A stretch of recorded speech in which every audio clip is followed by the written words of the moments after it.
ব্যাপক আলোচনা আৰু মোকতো জানেই মই কথাৰ গোপনীয়তাটো ৰাখোঁ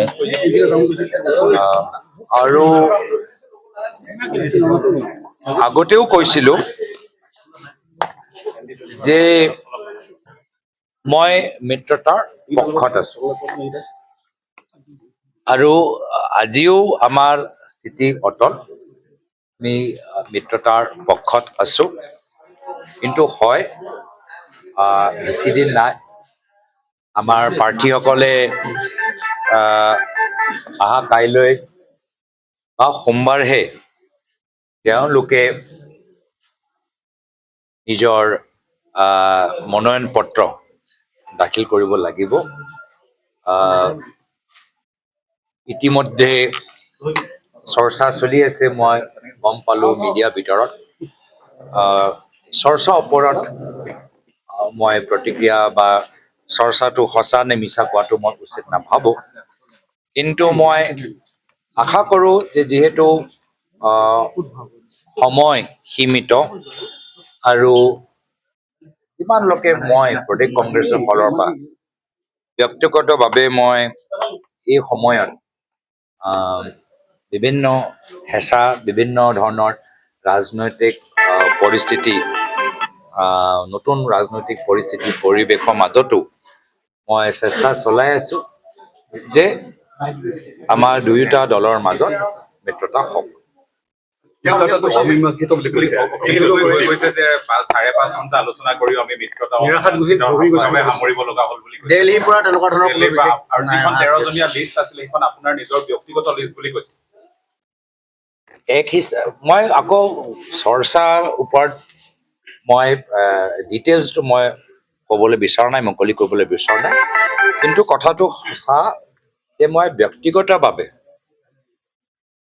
মই নিজৰ দলৰ নেতৃত্ব আৰু অসমৰ আমাৰ দলৰ সতীৰ্থসকলক জ্যেষ্ঠসকলক মিত্ৰতাৰ পক্ষত মই কথাবোৰ কৈ আছোঁ আৰু মিত্ৰতাৰ পক্ষত বিভিন্ন ধৰণৰ তথ্য আৰু যুক্তি মোৰ ব্যক্তিগত ৰাজ্যিক সভাপতি হিচাপে মই জনাই আছোঁ আৰু নিশ্চয় আমি যিদৰে বেলেগ দলৰ লগত যেতিয়া আমি কথাখিনি সম্পূৰ্ণ কৰিলোঁ আমি গোটেইখিনি কথা আমাৰ ৰাষ্ট্ৰীয় নেতৃত্বক জনালোঁ যে এইখিনি লৈ আমাৰ বুজাবুজি হ'ল এইখিনি লৈ ৰাজ্যিক স্তৰত আমি সমৰ্থন জ্ঞাপন কৰিছোঁ আমাৰ চকুত এইখিনি হ'লে দলৰ লাভ হ'ব অসমৰ লাভ হ'ব জনসাধাৰণৰ লাভ হ'ব জনসাধাৰণে সন্তুষ্ট হ'ব সেইকাৰণে আমি অনুৰোধ জনাইছোঁ নিজৰ ৰাষ্ট্ৰীয় নেতৃত্বক যে আপোনালোকে কাইণ্ডলি অনুগ্ৰহ কৰি আমি যে মিত্ৰতাৰ পক্ষৰ যি প্ৰস্তাৱ দিলোঁ এই প্ৰস্তাৱটো আপোনালোকে স্বীকাৰ কৰিলোঁ আৰু কথাটো ক'বলৈ দিয়ক ৰাষ্ট্ৰীয় নেতৃত্ব সাধাৰণতে ৰাজ্যিক নেতৃত্বৰ কথাই মতেহে আগবাঢ়ি যায়গৈ আমাৰ কাম হ'ল পৰামৰ্শ দিয়া আৰু ৰাষ্ট্ৰীয় নেতৃত্বৰ কাম তেওঁৰ কৰ্তব্য হ'ল যে আমাক বা তেওঁলোকে শেষত অনুমতি তেওঁলোকে দিয়ে আজিৰ ফালৰ পৰাও মই যেতিয়া জাতীয় পৰিষদ আমাৰ জননীতি কাঠাৰ দলৰ লগত আমাৰ CPM দলৰ লগত CPIML দলৰ লগত আমি যেতিয়া এটা যি প্ৰস্তাৱ লৈ তেওঁলোকৰো সন্তুষ্ট আমিও সন্তুষ্ট এইটো ফাইনেলি শেষত গৈ মই নিজৰ ৰাষ্ট্ৰীয় নেতৃত্বক আমাৰ প্ৰস্তাৱ আৰু আমাৰ পৰামৰ্শ হিচাপে আমি দিওঁ আৰু তাৰপিছত আমাৰ পৰা কথাবোৰ চলে আলোচনাবোৰ হয় আৰু কথাবোৰ জানিবলৈ চেষ্টা কৰে তাৰপিছত আমাৰ যি প্ৰস্তাৱ যি পৰামৰ্শ সাধাৰণতে গ্ৰহণ কৰি লয় তো একেৰাহে আমি যেতিয়া আমাৰ ৰাইজৰ দলৰ মাজত এনেকুৱা এটা প্ৰস্তাৱত আমি দুয়োটা দল সমৰ্থন জ্ঞাপন কৰিম য'ত তেওঁলোকে সন্তুষ্ট হয় আমিও সন্তুষ্ট হয় এই প্ৰস্তাৱ লৈ আমি ৰাষ্ট্ৰীয় নেতৃত্বৰ ওচৰত পুনৰবাৰ আগৰ দৰে আমি লৈ যাম আৰু তেওঁলোকক ক'ম যে এই প্ৰস্তাৱৰ লৈ আমি প্ৰদেশ কংগ্ৰেছ হিচাপে আমাৰ কোনো বিৰোধিতা নাই ৰাইজৰ দলো মানি লৈছে অনুগ্ৰহ কৰি আপোনালোকে আমাক অনুমতি দিয়ক। সময় যিহেতু কম, কেতিয়ালৈকে তেওঁলোকৰ উত্তৰটো আপুনি আশা কৰিব বা কেতিয়া সম্ভৱ হ'ব?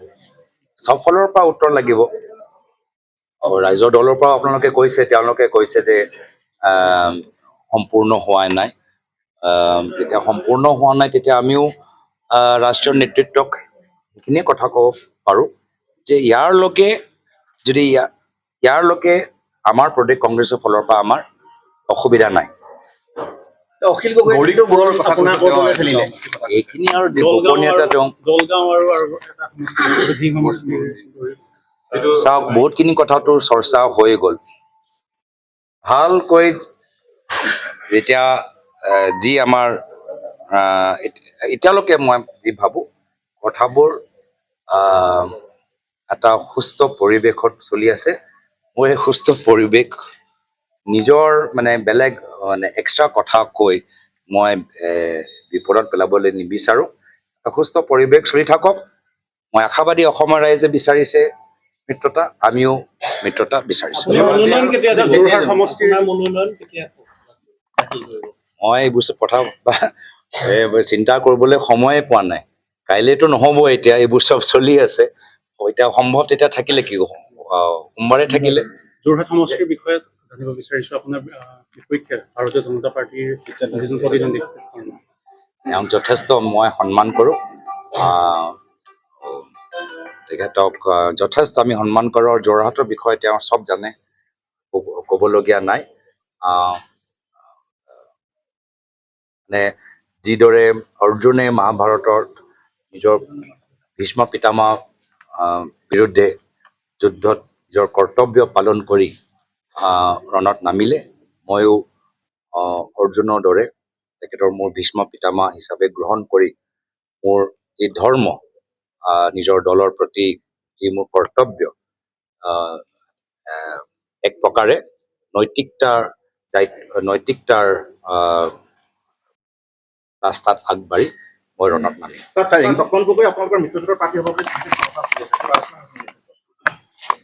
চৰ্চা বহুত ধৰণৰ চৰ্চা, সেই চব চৰ্চা 100টা চৰ্চা চলি আছে। চব চৰ্চাৰ ওপৰত মই প্ৰতিক্ৰিয়া দিয়াটো অখিল গগৈ ধেমাজি আৰু নাওবৈচা সমষ্টিকেইটাৰ কথাও আপোনাক উল্লেখ কৰি গৈছে বুলি কৈছে। ডিটেইলছটো আপোনালোকে মোৰ পৰা আপোনালোকে যোৰহাটৰ কথাই গম নাপায়, বেলেগৰ কি কথা ক'ম?